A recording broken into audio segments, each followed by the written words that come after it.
with it being 3D, you can do some silly shits like that.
Hello and welcome to Risk of Rain 2. Today is a new day, it's a new dawn, and I've decided to give Risk of Rain 2 a fresh playthrough, fresh save file playthrough. We have played Risk of Rain 2 on the before, not on this channel, but before the channel started, and I am familiar with this game, but I haven't played it in a long time, so I'm going to be rusty. We are, of course, going to start on... do I just get the Railgunner because of the DLC? That's funny. We're going to start on Monsoon, of course. How do I get my alternates for... Okay. I do want the Huntress alternates because, well, they're good and I like them. So, if you're not familiar with Risk of Rain 2, it is the sequel to Risk of Rain 1, and Returns is the remake of that original Risk of Rain 1. It happens in the, as you saw in the little opening intro there, that shortly after the events of Risk of Rain 1, and we're like a group of people coming to... come deal with what's happened. It is a fully 3D game. It's going to show off the fact that I am bad at aim. And we have not played for a hot minute here. We also now have printers, and I can now ping, which is amazing. I can ping. I wanted pinging so hard in Risk of Rain Returns, but oh well.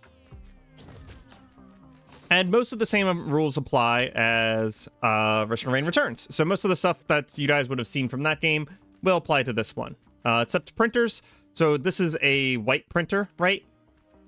And I have a white item, so if I wanted to get one of these, I could turn in my white item for that, for the topaz brooch that was in there. It will take randomly from my white items. Something just to keep in mind. However, there is a way around that. As soon as we see it, I will bring it up.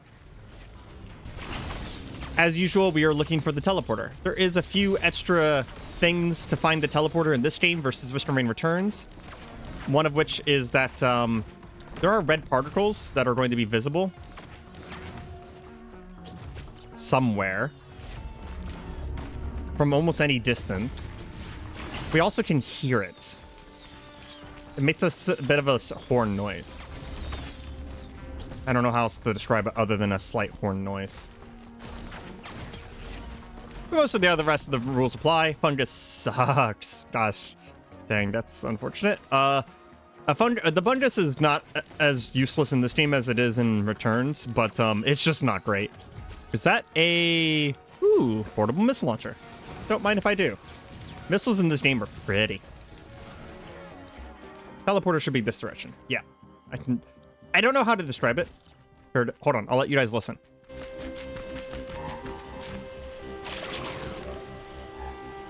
If you have headphones on, you'll hear that on the right or the left. And you can always hear that pretty much anywhere on the stage. and it gets louder the closer you get. So if you try to train yourself to listen for it, then you'll be able to find it pretty quickly. The other thing is that falling damage exists, but the other thing about this game is that it's a little bit different than Risk of Rain 1.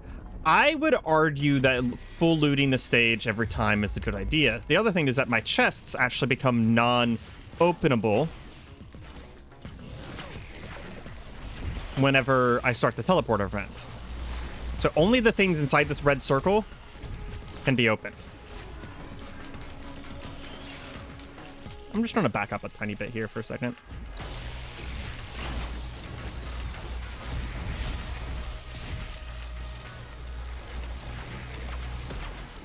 One of the big things about this game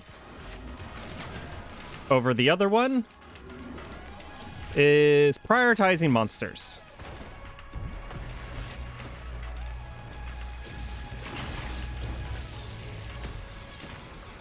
I'm going to hide behind this rock and use the fungus to...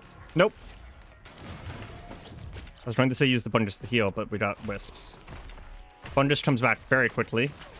And I can attack while in it. I just can't move.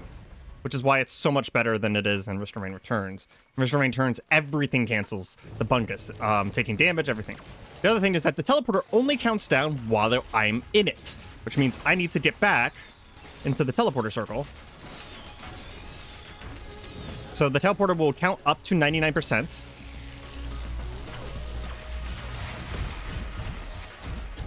And then after it gets to 99%, the monsters won't spawn anymore, but I still have to kill the boss.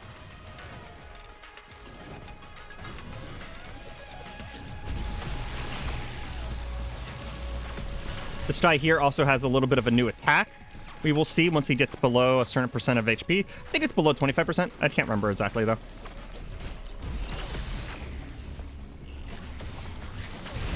Golems also now have a laser beam.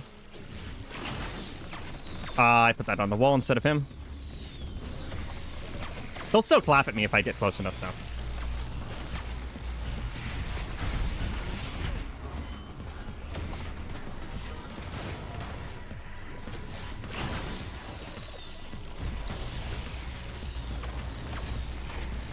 And Huntress can still attack while moving.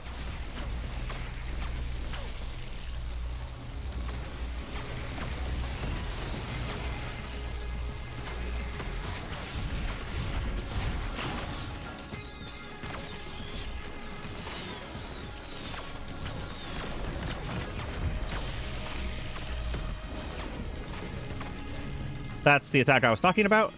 It will explode everything within sight range of the Wandering Vagrants, which means that if I hide behind something, it won't hit me. Like so. There we go. Finally hit it with a freaking rain of arrows. Jeez. Okay. And the boss will drop an item, which will be dropped near the actual teleporter. And then I'm going to quickly check the stage for other items, because again, it is quite well worth looting in this game, full looting in this game. Because there's a bit of a skill element to this game that Risk of Rain Returns doesn't have in as strong of a thing. It's like you can basically dodge all damage in this game. I'm not going to be that great at that right away because it's been a very long time since I've played. But because of the fact that you can basically dodge all damage, it does mean that getting any amount of items is generally a good thing. If you are struggling with the game, it is still a good idea to be quick, because the game does still get harder over time. But just know that it is possible. We got a healing drone. The drones are not as good in this game as they are in Risk of Rain Returns, but healing drones are still good. As far as the items on the top, the only one that should be new to you is the focus crystal. It created a red circle around me. If anything's inside that red circle, they take extra damage whenever I attack them. It's not going to come up too much with this character, to be honest. I would like some money, please. And I'd like to find the teleporter. It's off to my right. Right there. I forgot what this does. Cleansing pool. Okay, that's right. It takes lunar items, which I have none of. and turns them into other things. That bubble off in the distance there, man, it's so nice to be able to ping to show you guys where I'm looking. That is a void bubble. It's going to have guaranteed void items in it. At the cost of, if I move in there, I will lose HP over time. And there's going to be these little things that I can break in order to get rid of the void bubble. This is a pick 3.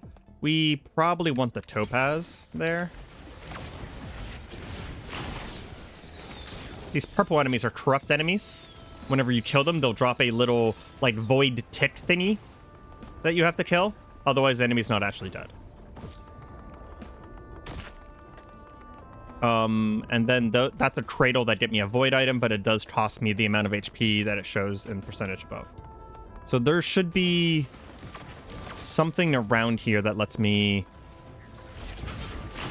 kill this zone.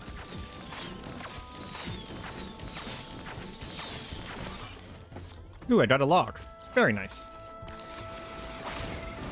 Seed collapses. Okay, cool. So I killed all of the enemies. Most of the flyers in this game are a problem, so you do want to kill them because most flyers are very accurate. We do want this item down here. Ooh, pistol shrimp or plasma shrimp. So plasma shrimp will replace any ATGs I get. That's how cursed items work, is they replace any of a particular, or sorry, how void items work. They'll replace any of an item that's similar. And in this case, this would have replaced my ATGs. So it gives me 1, and then any ATGs I have, now or future, will be replaced by this.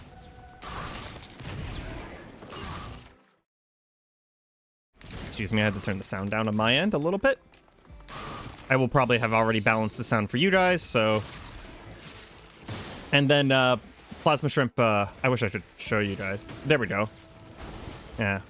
Anytime I have shield, it automatically fires missiles, unlike ATG, which fires off of a % chance. And then I believe the plasma ship gives me a little bit of a shield, too. This is the shipping request form. That's actually a really good item. So shipping request form will make it so that in, I believe, all future stages, there will be an item that drops to the ground that looks like a fallen satellite. And the fallen satellite will let me get a free item. It's like a free pick 2, I think. Completely free. More stun grenade is okay. It's not the best thing in the world, but... We're going to open these 2. We're going to hit the teleporter, and then we will come back for that pick 3. I did start off with Huntress here so that you guys... Roll pennies is pretty good. You guys would not see how bad I am at first-person shooters. This is technically a third-person shooter, but my aim is still garbage. And I'm hoping to be able to beat the game relatively quickly in a few runs so that I can unlock my favorite character, which is Mercenary.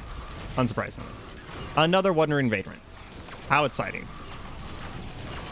We have a lot more damage this time, though.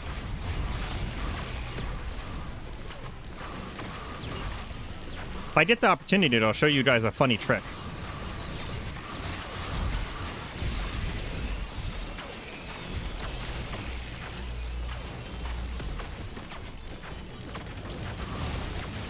And if you aren't seeing a lot of the same characters or things that I'm seeing, keep in mind that I am playing with the Survivors of the Void DLC as part of my gameplay here. It did add quite a few things, even to the base game.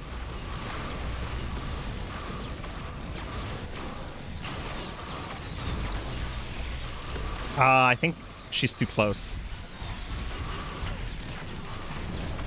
Yeah, she's too close. I was going to dodge the explosion here in a very funny way, but we'll have to show it off in the future.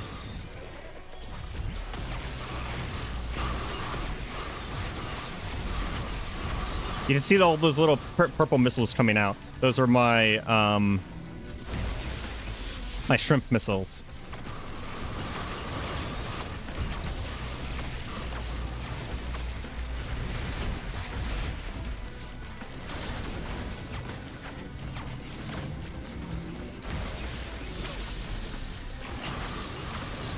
Okay, all of the enemies are going to be done now.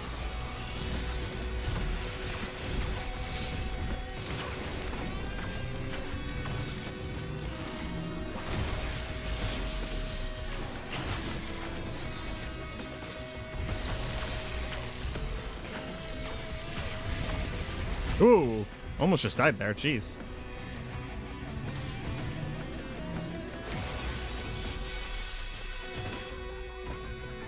I keep pressing shift to run instead of control. I'll get used to that eventually, though. Let's get a different use item. Ooh, ocular HUD. I think I honestly prefer... What did I get? I got Genesis Loop. Unfortunately, they got rid of Nematocyst in this game, and they gave you Genesis Loop instead. And it is a sad, sad affair. Nematocyst is one of my favorite items in any of the Risk games, and Genesis Loop is my least favorite. There's a Soldier Syringe, though, so there's some attack speed. Very nice find. Very nice indeed. We're going to come over here real quick and grab this pick 3 as well. And that right there is a Chance Shrine. We will definitely take Crit Glasses. Crit Glasses stack a little bit faster this time. They stack 10% per. Flats, like they always stack 10%. There's no reduced stacking like there is in Risk of Rain Returns, which means realistically speaking, we need 9. Not 10, but 9. The reason being that Harvester's Scythe and Predatory Instincts also give 5% each, which means that if you have 9 of them and then you get some of those, then you know what? With the crit glasses, I think I am going to take the disposable. We want to win. We want to win. We're not going to be going for the boss per se. We're going to be going to try and obliterate ourselves, which means that we will continue going through these until a very special looking like chained portal appears, which I think will appear on stage 8 question mark. Again, it's been a hot second.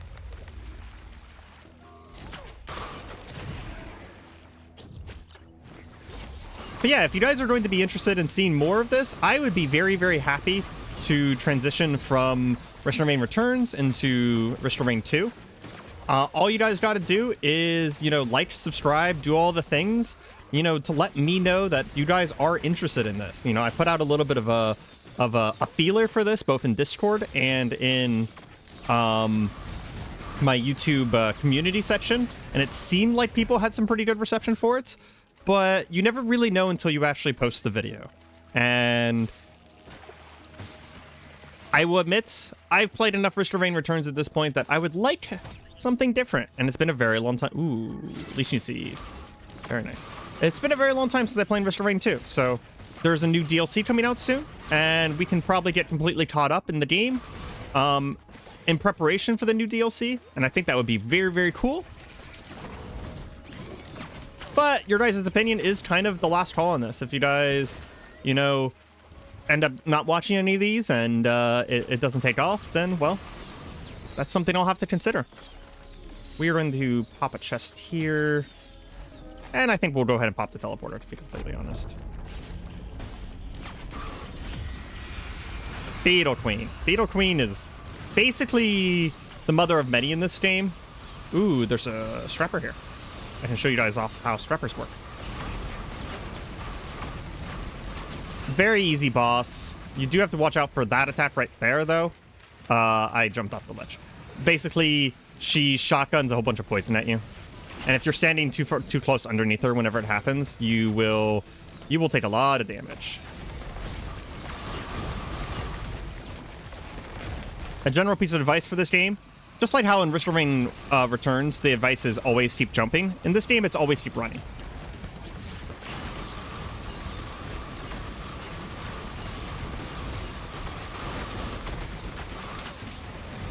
You basically never want to stop. For any reason.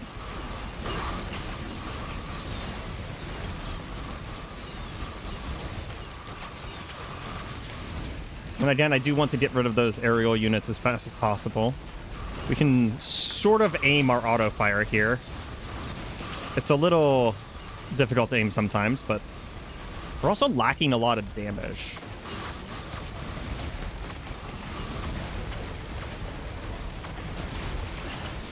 One thing to note is an important mechanic of this game that is very different from Risk of Rain Returns is that items have proc coefficients. So just because something says that it has a 10% chance doesn't mean it actually has a 10% chance.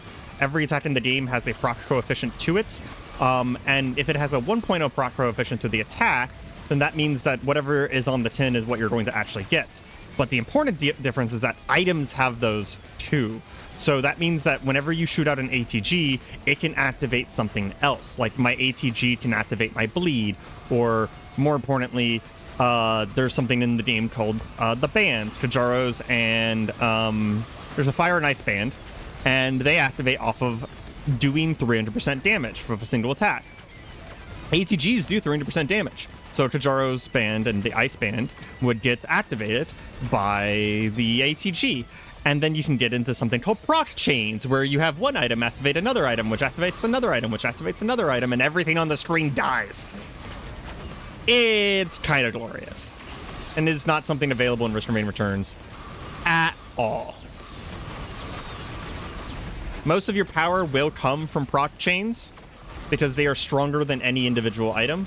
So it's something to keep in mind. We have unlocked Bandits. Hunter's Harpoon does the same thing as Risk of Rain Returns. Whenever I get kills, I get a boost of attack, a move speed. We are going to use the Scrapper here. So the Scrapper lets me get rid of specific items and turn them into scrap of the same color. I'm going to get rid of items that I don't think I'm going to be using too much, or that I don't think are terribly good for our build. And next time I see a printer, I can then use this scrap, and it'll be chosen first in order to get rid of specific items. Yeah, I'm gonna get rid of the grenades too. I did think I think I saw a printer on this stage. I need to start paying attention to my printers. It's not something I'm used to having to do because of all of my, hours in Risk of Rain Returns at this point. We'll take a shield generator. That'll help my pistol shrimp go off more often. This is... Ooh, we'll take one of these. Unstable Watch, or Delicate Watch, is a very good item, but I'm not that great at the game yet, so we're not going to take too many of them. So what Unstable Watch does is, or Delicate Watch does, is you get a huge boost in damage, but the first time you drop below a certain percent of HP... What is that? Death Mark? I don't care. Once you drop below a certain amount of HP, I think it's either 25 or 15%. I can check later.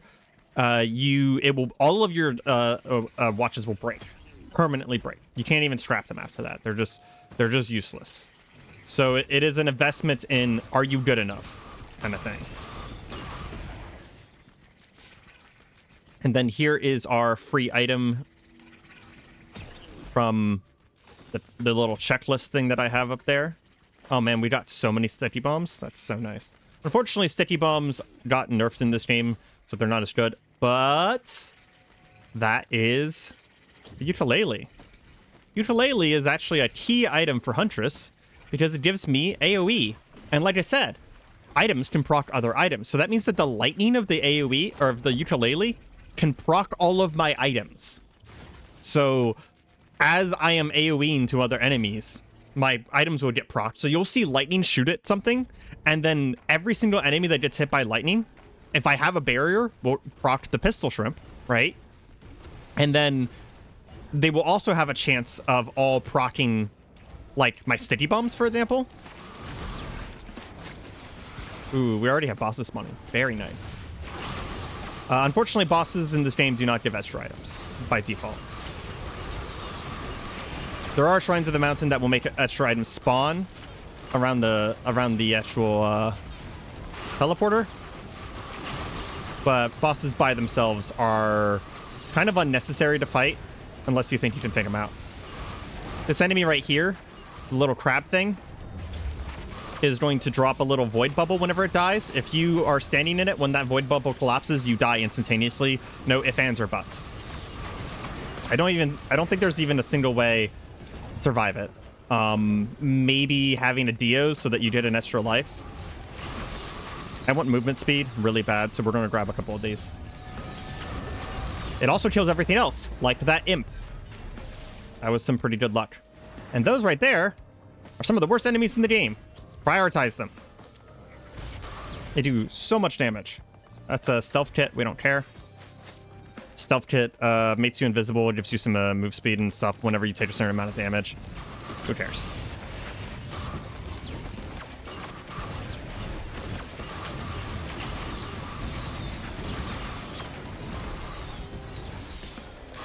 We are going to definitely take the ukulele here. I want to clear this bubble before. So that arrow up there is pointing to me where the last enemy I need to kill to clear this bubble is. I want to clear the bubble before we clear the teleporter. There is a jump pad around here somewhere. There it is. That will get me upstairs so I can clear this out. AATG. Awesome. That will get me more of these pistol shrimp thingies.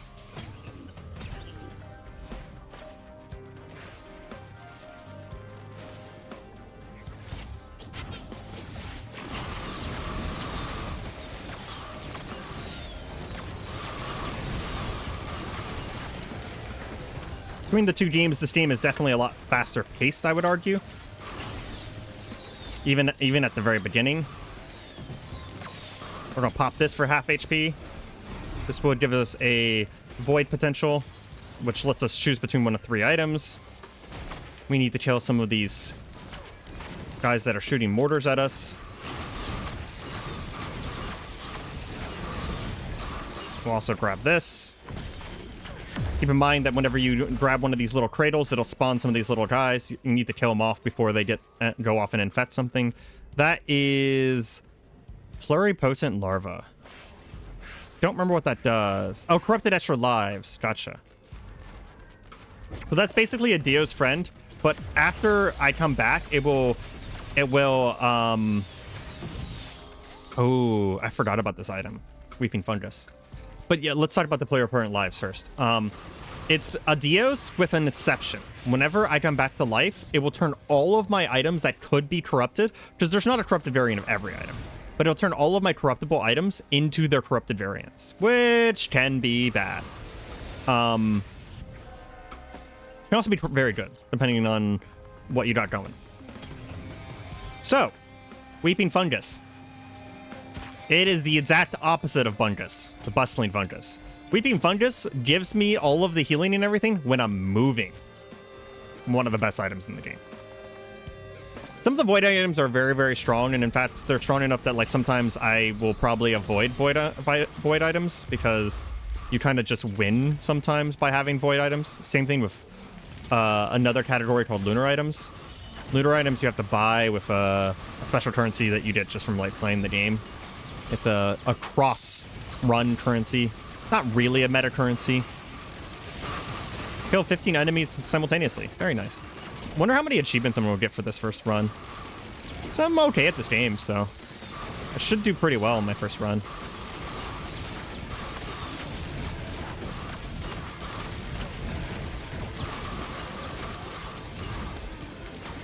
Got another leeching seed. Happy to take it.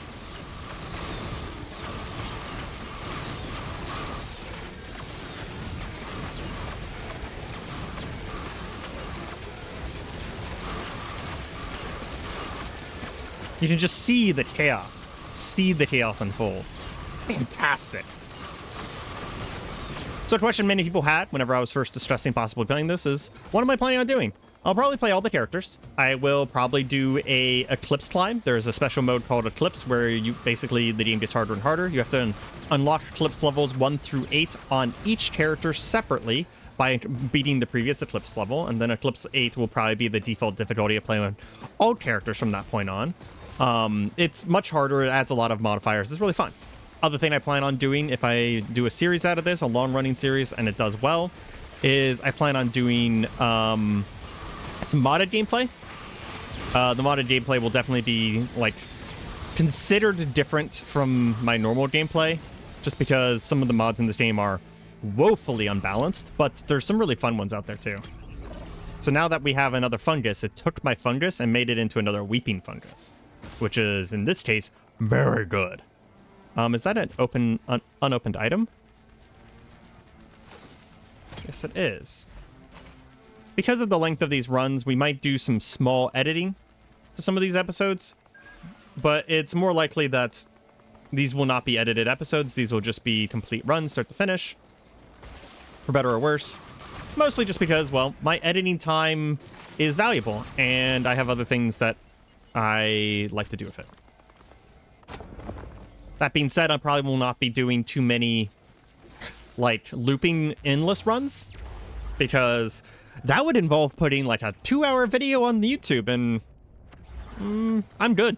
I don't think that's a great idea to do. Let's find the teleporter right away. Oh man, we've had a void bubble every time. That's so lucky, honestly. Really getting to show off not only this DLC, which has been out for a long time, mind you. It's not exactly new or anything like that. Oh, Jesus. That did a lot of damage to me. Let's start running this direction.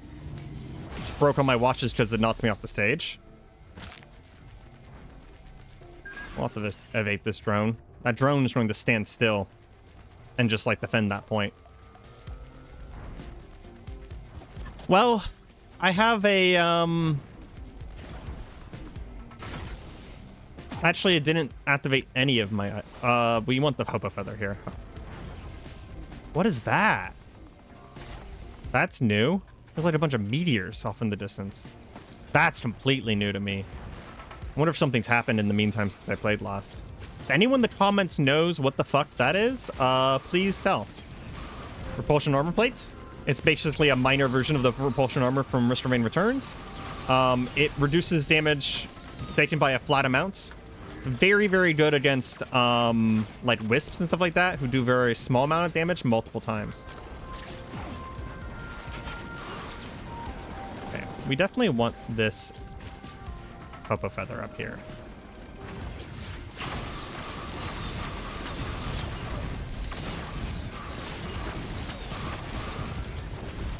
I guess another thing worth mentioning is that this game actually has built-in one-shot protection. Yeah, there's my revive. That's unfortunate. Now we need to be careful because we don't have a free revive. The one-shot protection means that if I'm above 90%, you'll see that there's this kind of like gray section on the left side of my HP. That gray section prevents me... If I'm at 100% HP, I will go down to that amount of HP if I get hit by a single shot that takes me that much damage. Unfortunately, it did just convert a lot of my items into void items, which is very bad because at least one of those, the Lost Seer's glasses, yeah, that got rid of my crit glasses, which kind of sucks. Kind of sucks a lot, to be honest.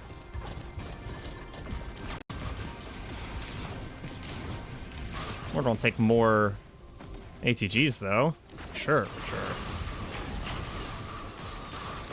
The converted crit glasses turns into an item that has a chance of insta-killing things, which sounds good, but the downfall to that is that it only can happen on non-boss enemies now, which means that my boss damage just went to shit. I'll randomly just insta-murder normal enemies, though, so there's that, I guess. It's not quite a fair trade-off. I hear the teleporter. It's somewhere to my right and back, maybe. Can't get up there from here.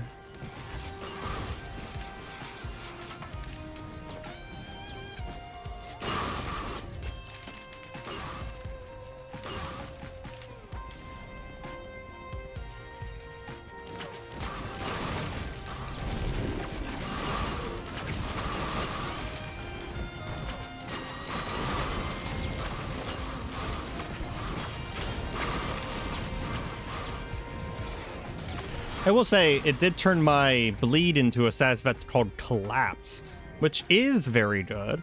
Collapse basically takes the recent damage you did and then multiplies it and reapplies it over the course of a few seconds. If you get Collapse on you from an enemy, it often just leads to your death. Like, some of the most basic enemies in the game can insta-murder you by having Collapse, which by being a Void variant, any enemy can actually technically put Collapse on you.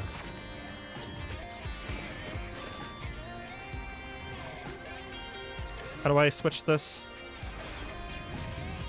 It is shift destination and then click it. Okay. So we wanted to turn that back into a basic teleporter. Because if you leave it set up the way it is, it would have taken me straight to the boss. And we're actually not going to do the boss this first time because I want to unlock Mercenary. And in order to unlock Mercenary, we have to beat the game in the alternate way.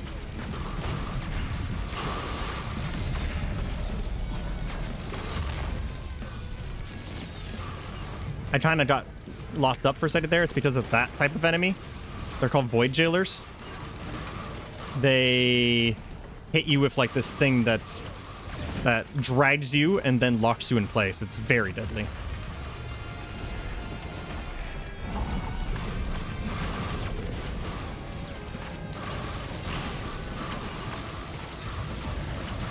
Like that.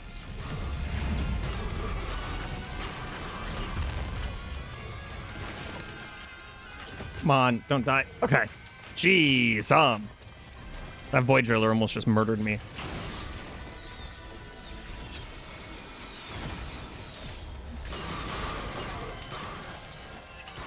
I'm probably not explaining everything super well, but a lot of it's very similar to Risk of Rain Returns. Which, if you're one of the people that's sitting here going, why is he constantly referencing Risk of Rain Returns? Well, it so happens that I've played that 70 times on my channel recently for the last few months. So it is about 50% of my audience watches Risk of Rain Returns.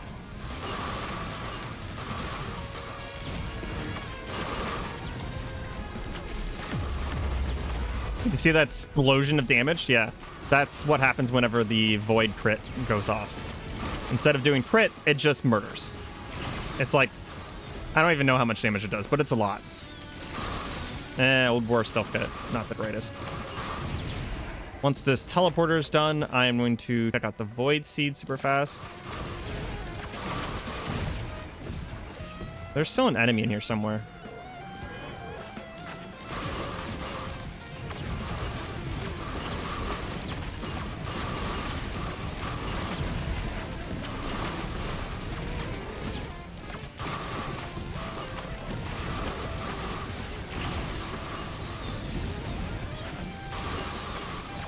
I do believe the Void crit has a lower chance to happen. I don't remember what the chance is, though. And I don't think it stacks chance anymore. I could check in a little bit. Okay. We are going to check the cradle here.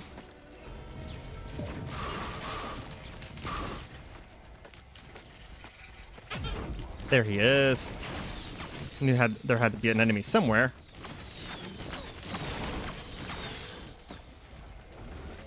There it goes. Void Seed collapses. Now I can grab all these chests. That bubble's pretty good. Basically, the opal gives me a little bubble that reduces the damage I take. There are no Void cradles in here or anything like that? Interesting. That's weird. There was no value to this Void. I did see a couple more items right over here, though, which we will quickly grab.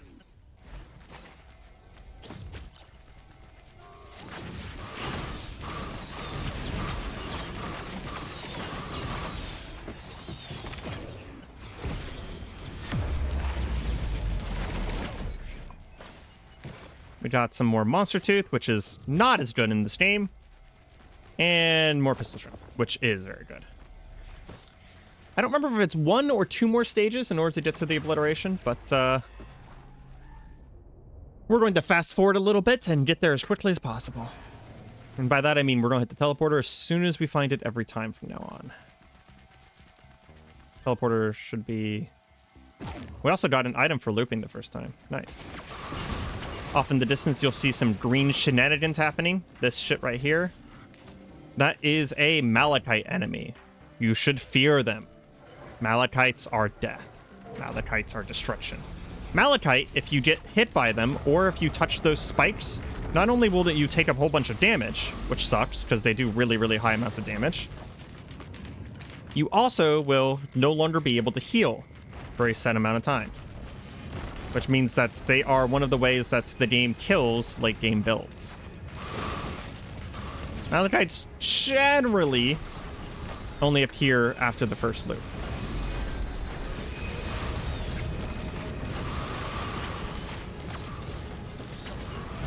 There are some exceptions to that rule. We are trying to stay close to these stone titans here. Knock off colossi. I wouldn't say knock off. They're actually like way improved. Because this laser beam has a hard time tracking you the closer you are to them. And if you stand very close to them, they won't even do the laser beam.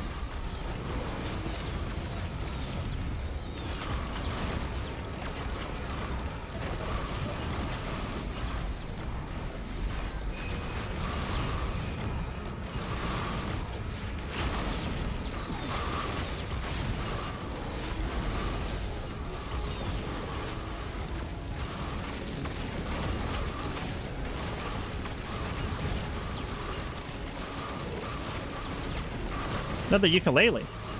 I'll happily take that. Turns into a polylute, which is just stronger. I don't remember exactly what it does, but it's just a stronger version of a ukulele. I will say I got a very good build for my first run here. I do have a limited item set because we have so few things unlocked. But even with that, I still just got a very good build.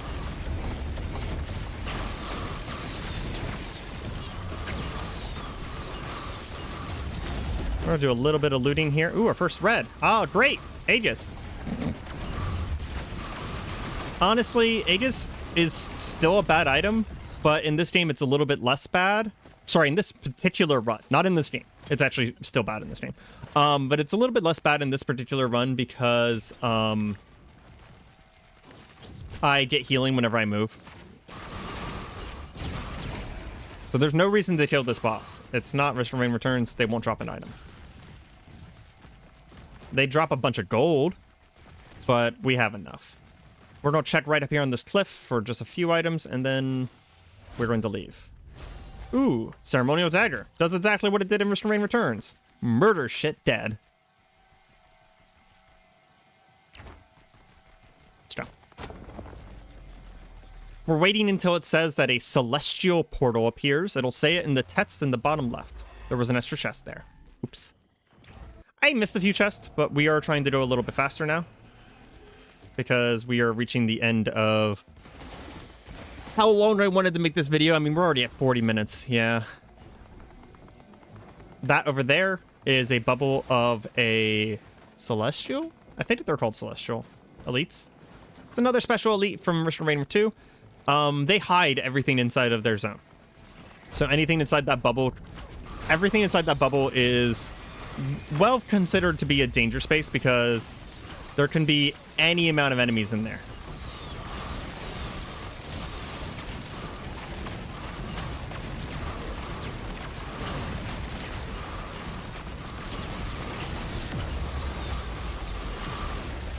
We're going to back off for just a second here because I was getting a little crowded. Yeah, the Aegis is actually pretty good for us because just running right now with the weeping fungus heals us. So it's giving us a continuous source of barrier.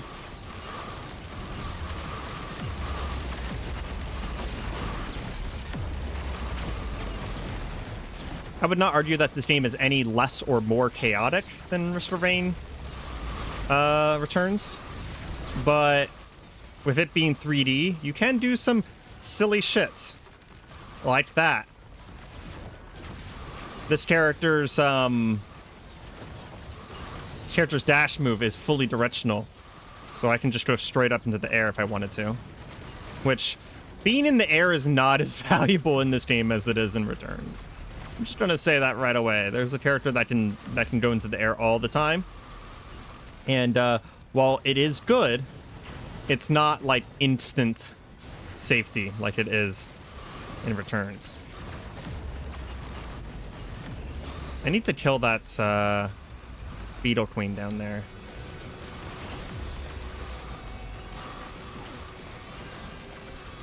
I think I have something that's summoning that guard for me. Not sure what, though, to be completely honest. I don't remember anything that does that. Teleporter dead. Boss dead.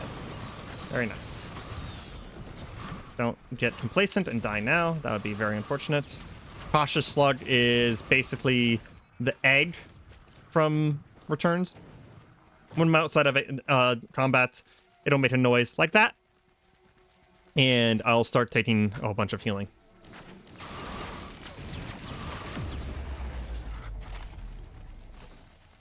We'll just grab this item and this item right here.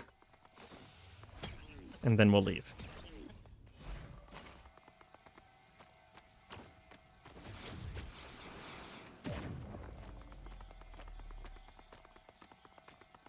You can also ping distant, I didn't want that. I just realized there was an item there, but I don't really think I want it. You can ping distant printers to see what they print, so that's a roll pennies. Celestial Orb appears. This will be our final stage. All we have to do is survive this stage, and we will achieve one of the 2 types of victory.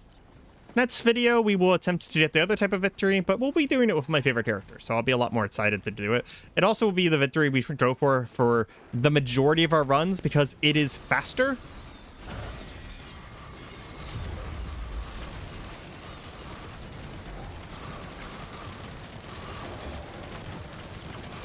And being faster means that, well, it's better for you too.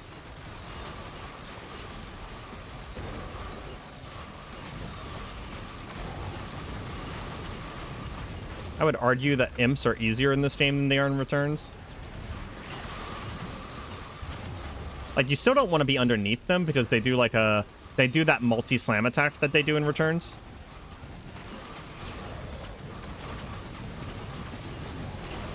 But they mostly just throw out these little barbs that go under the ground.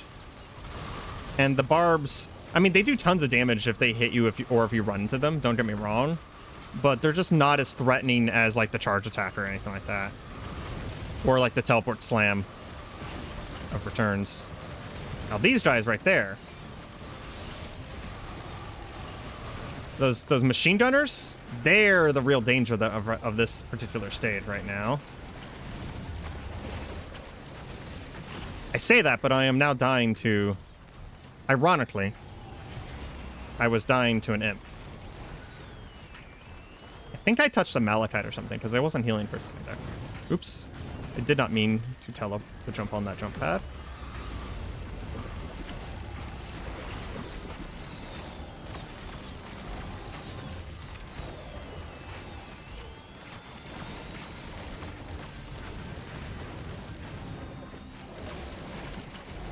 I will say one thing I like about Risk of Rain 2 over Returns is that the bosses are way more interesting, to be honest. Bosses in Returns and in Risk of Rain 1 just in general were kind of like, they were cool for the time, but like there's not a lot you can do with them. Most of the enemies are more challenging than the bosses for the most part. A lot of the bosses are very cheesable. In this game, the bosses are just like a lot more interesting. And just the format lends to good boss design.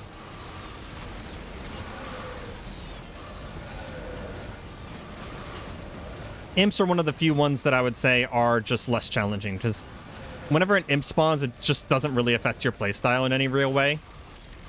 However, right there, Shatterspleen, they have one of the best items in the game, so I'm not sad to see them. We are going to go ahead and hop into the Celestial Portal here. And we're going to embark into nowhere space and obliterate ourselves, because we are too strong. The Hidden Realm, a moment fractured. So, this has been Risk of Rain 2. If you're familiar with the game, I'm sure, you know, it's been out for a few years. A lot of people are familiar with the game. But I thought it was going to be a cool idea as, like, a dedicated Risk of Rain Returns player to, you know, go and play the other game. The one that, you know, got Risk of Rain famous. Risk of Rain 1 was just not that famous of a game. Again, if you guys are interested in seeing more of this, please, please, please like, subscribe, all that stuff. I'll take a screenshot real quick. Don't mind me. Like, subscribe, all of that stuff, and we will play more of this in the future. This will be a continued series, probably replacing Risk of Rain Returns, and I definitely want to hear your thoughts. Get in the comments, get in everything, get into the Discord. Discord's linked in the description of every single video, and tell me what you think. Anyways, with that, I hope you have a good day. Goodbye.